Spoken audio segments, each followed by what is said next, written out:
With everything on pause, some are now begging the question of what will happen to those relying on federal programs like SNAP and what the shutdown means for people that need the food insecurity issues addressed.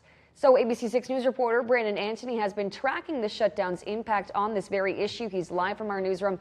Brandon, you talked to a local lawmaker on a new subcommittee that's focused on this very topic.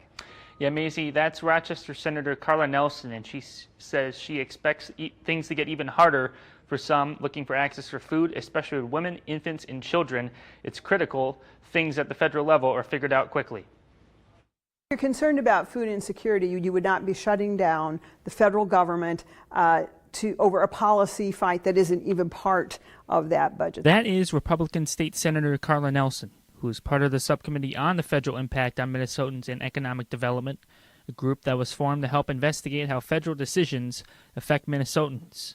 Our goal is to share accurate, up-to-date information from community members and experts across the state that will help form and guide our work as legislators. The group met for the first time at the Capitol on Wednesday, following a visit to the Channel One Food Bank in Rochester last week, where a big topic of conversation was the potential cuts to SNAP funding.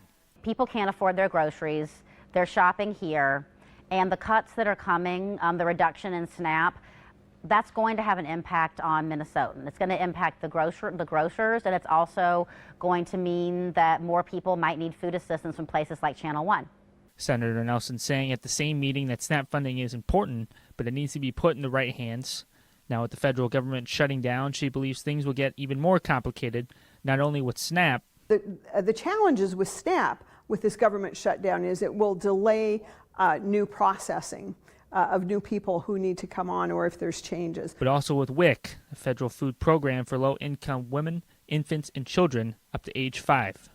Nelson saying a prolonged shutdown could take away the program for good and be more drastic for food banks as well in the long run. Food banks talked about getting food also from the federal government, rescue food, food from farmers, all of those type of things.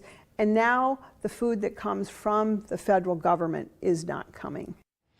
Now, Maisie, Senator Nelson tells me even though there is no timeline as to how long the federal government will be shut down, if it is prolonged, her plan is to keep meeting with the subcommittee to try to help those affected. Live in the newsroom, Brandon Anthony, ABC 6 News.